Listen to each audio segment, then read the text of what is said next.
What is it that you want in life?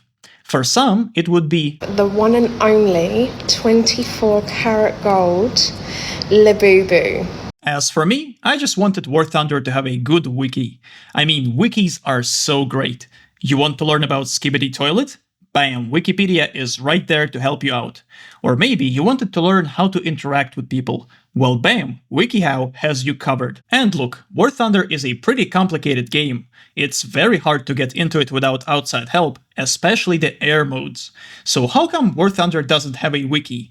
Oh, it does? And they even made a video about it.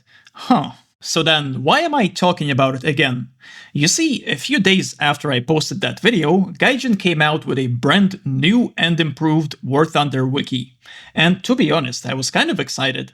So to give them a fair chance, I decided to wait and let them finalize it. So now, after 8 months, did this new War Thunder wiki fix the issues of the old one and improve upon it? The quick answer is no, it only got worse. But hey, at least it has a dark mode now. For context, the old wiki had a few major problems, like articles being outdated or straight up incorrect, like the infamous 24-kilometer range R13, which in reality can just barely hit from 2 kilometers. So how did Gaijin quote-unquote fix these issues? Well, let's get right into it. Welcome everyone to the new War Thunder wiki. Now, how about straight away we start with the positives, with the improvements. And there is actually only one, that is the visuals. This wiki undeniably looks better than the old one. I mean, this is the old wiki. It's not bad, it's not terrible. However, when you look at it, you can clearly tell this is an older website. While we look at this one, it's definitely much more modern. Props for that. And unfortunately, that would be all for the improvements. Although I do have to mention that there is dark mode now, which is very nice. And look at this. Advertisements. M1A1 clickbait. Buy now. Thanks, Gaijin. And now let me show you how they turned a mediocre wiki into a horrible one. Let's start with the simplest of comparisons. Why do you come to a War Thunder wiki? To read an article on some random vehicle that you're interested in, right? So in this case, let's take Saber F2 as an example.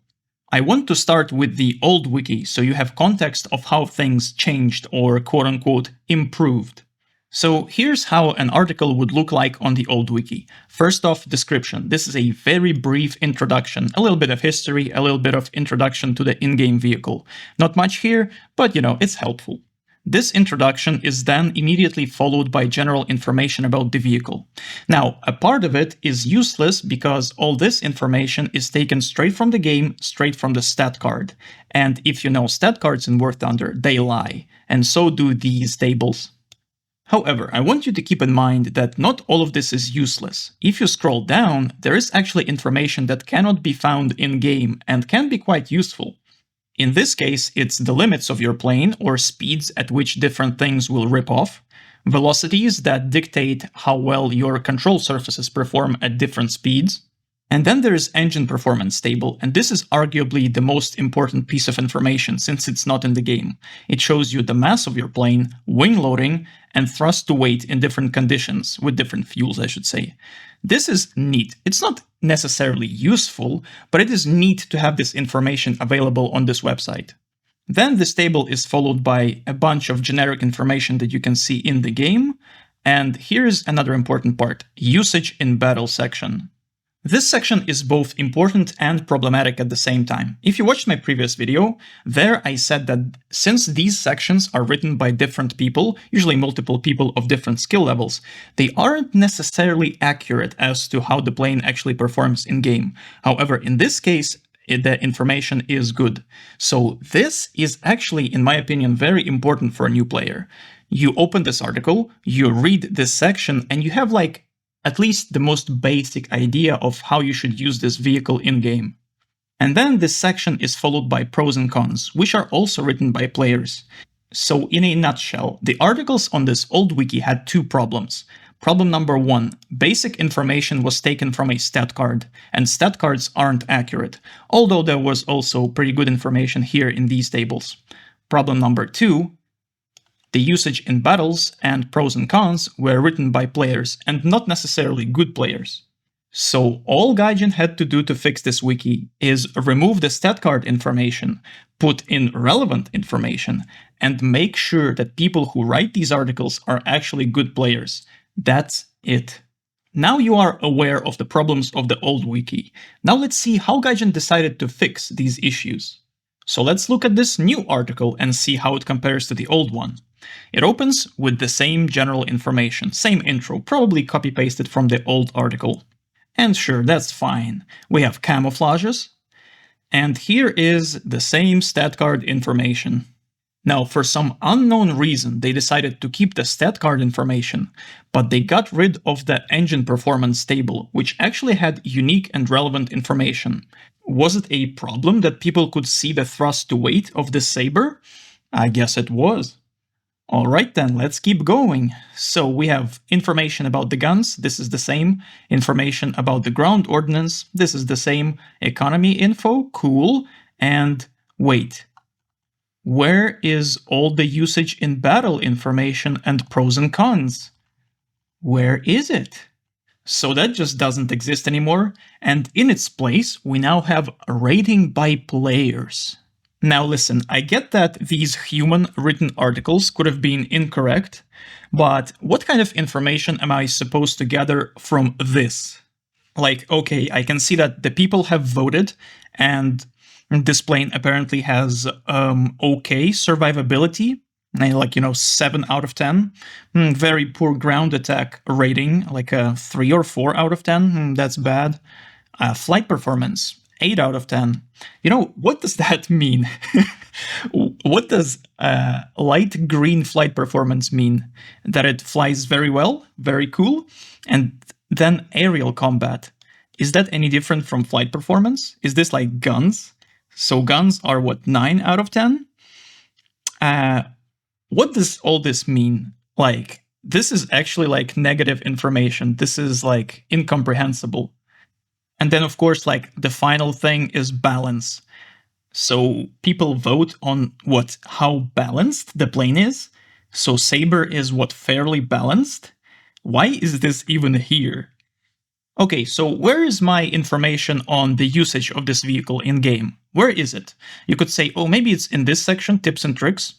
It's empty, and in fact, every single article I have checked, except like one, this section was completely empty, so this just doesn't exist. So you scroll a bit down and you're like, oh, articles, this must be it. This is like a section specifically for separate articles, for separate planes, or, whatever. And then you look at these articles and it's like, what? Airborne radars? SPAA radars? I'm reading the Saber F2 article. Why is this here? Well, I'll tell you why it's here. It's because now vehicle pages are separate from vehicle articles, which are written by players. However, after 8 months, this wiki is still essentially empty. There are barely any articles, especially on specific vehicles. So when you click on most vehicles, like this Saber, all you're going to see is these like super general and not even relevant articles. And if you think it's only the plain articles that suffered, think again. This is Panther D, the article on the old wiki. Now, I want you to pay attention as to just how much information there is about this vehicle. Look at how well they describe the armor profile of this tank. You can visualize like the entire armor profile of this tank just by reading this article. You can like actually imagine it in your head. This is how well it is described. Not only that, and I'm skipping a lot of information here, by the way, this article is huge. They even included ammo rack information, the picture that shows you exactly where each ammo rack is and how much ammo you need to take to fill all of them.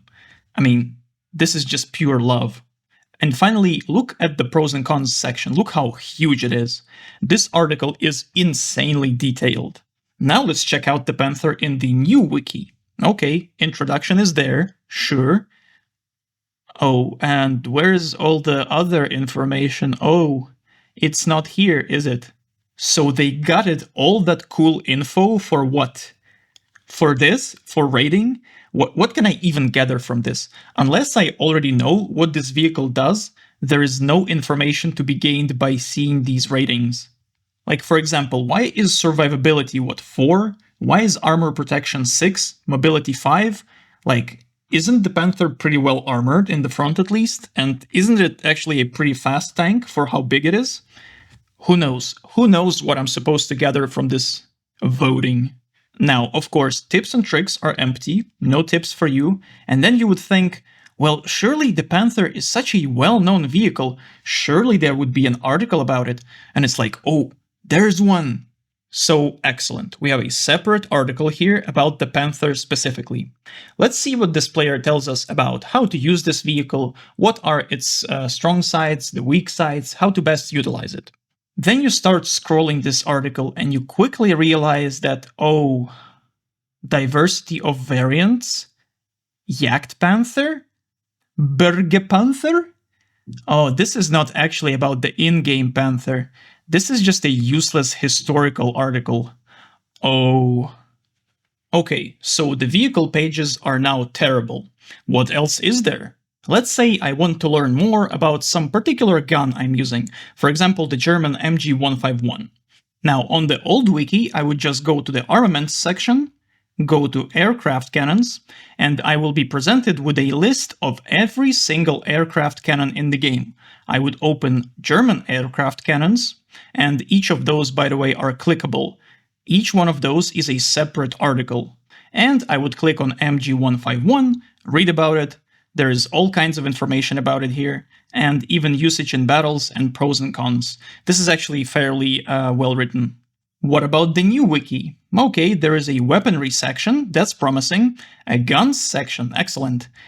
Oh, this is just the articles, huh?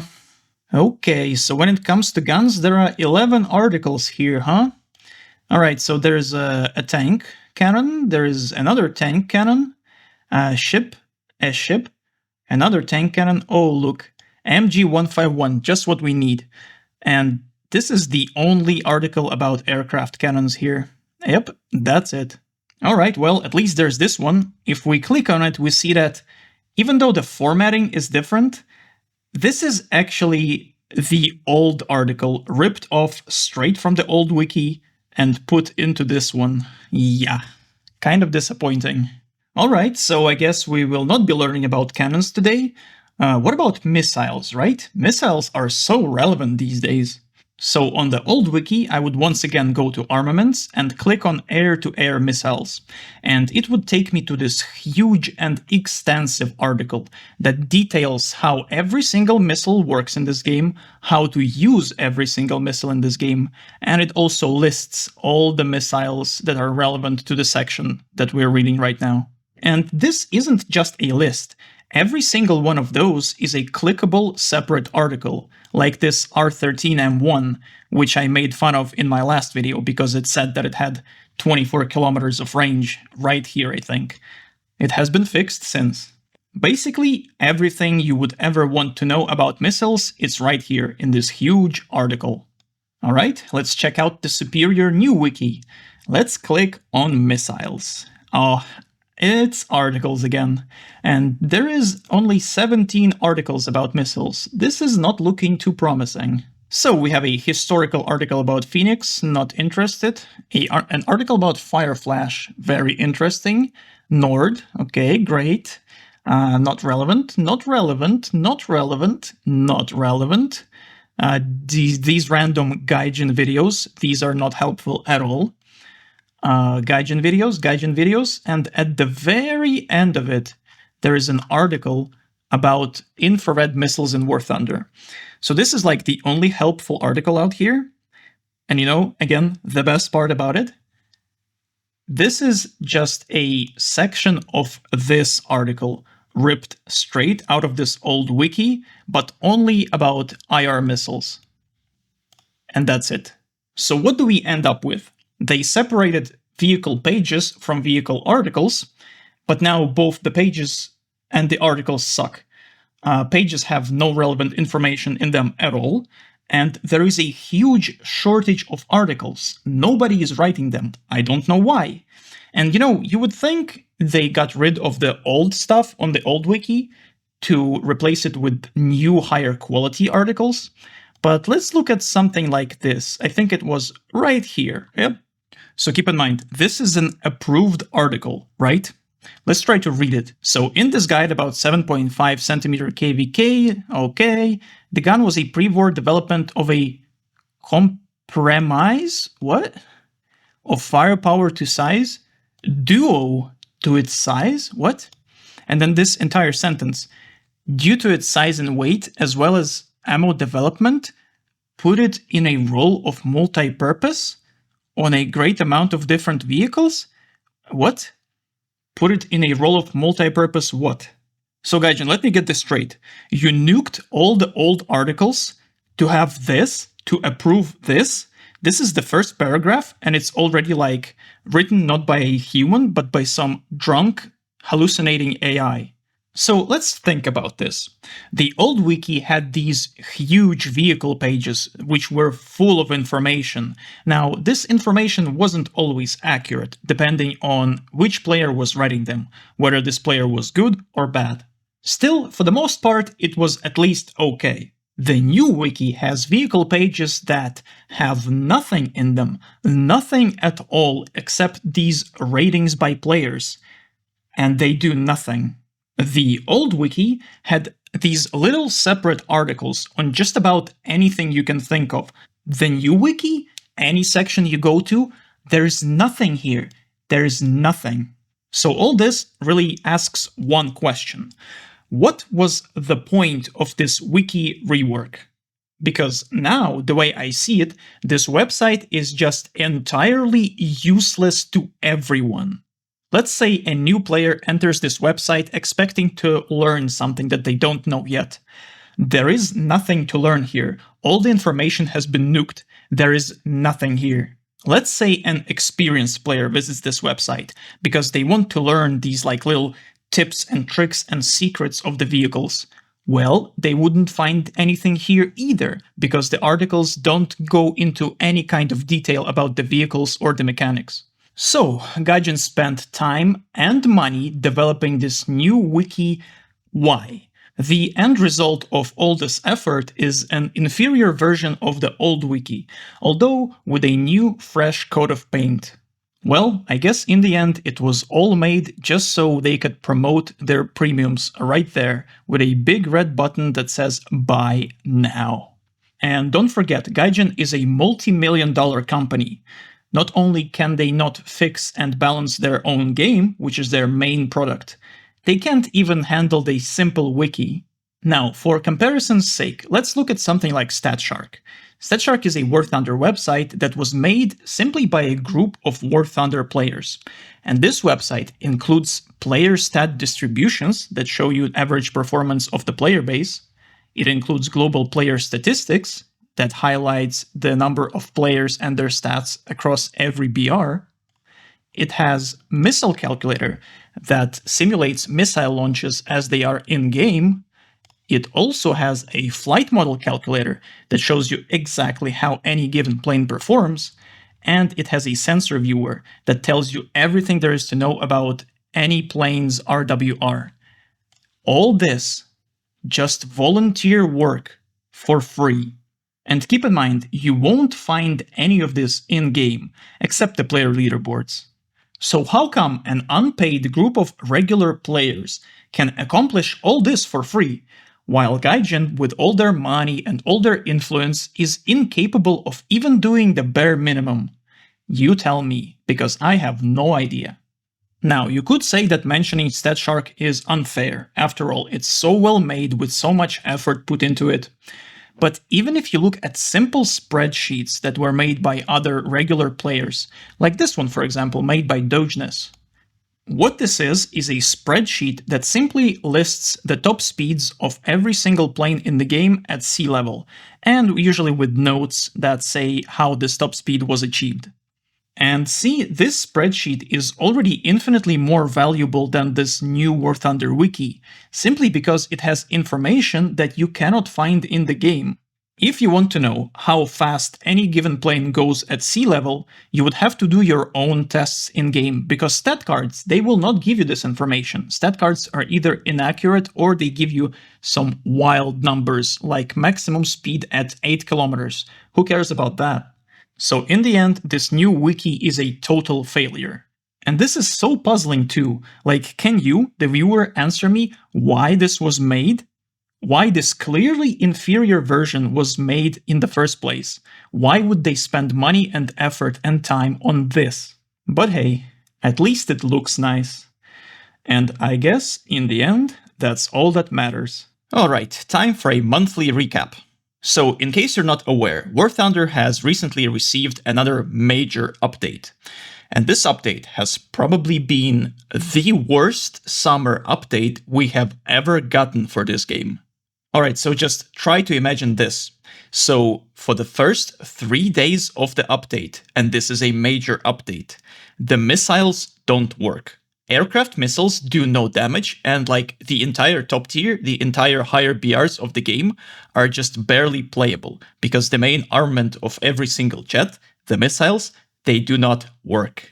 3 days pass, Gaijin comes up with an update. They're like, yo, we fixed the missiles, don't worry. Okay, sure, players get back into the game and they see that missiles have kind of been fixed. Not fully, but at least they usually do damage. And then everyone quickly realizes that this missile fix has somehow completely broken aircraft cannons. So while missiles kind of work, the aircraft cannons do not work. And then it takes them like a week to fix that problem, and then apparently everything is fixed now, although nobody is really sure. And keep in mind, these aren't just some like small bugs or inconveniences. This is literally just making a huge number of planes completely unplayable for a week after a major update. And it's not even the only problem. They also added this new map, Falklands, and if you got unlucky on that map and you spawned in a particular location, your plane would get stuck. You would not be able to move, you would not be able to do anything. All you can do is just go back to the hangar. No game for you. But you know what worked flawlessly? All these premiums they've added this update. Like, just look at this, Jesus Christ. Just look at all these $80 premiums. MiG-29, F-2A, F-18, and now we even have $80 ships? What's up with that? Does anybody still play Naval? And I just love how comfortable Gaijin has become with these $80 prices. This is like the new standard, nobody complains anymore. People buy them apparently. Just think about it, $80 for this piece of crap.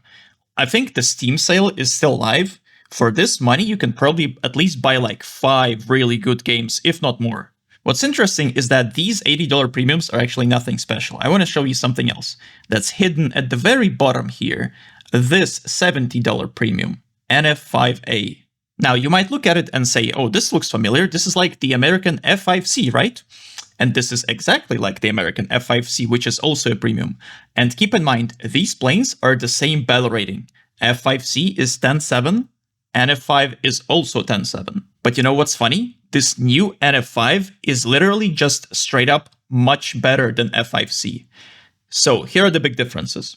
NF5 has much better missiles, F5C has AIM-9Es, this one has AIM-9J clones, which have the same motor, but pull much better. This NF5 also has much better engines for free, and even though this plane doesn't even need it, it also has extra countermeasures. F5C only has regular small countermeasures. This plane has also large caliber countermeasures on top of the regular ones.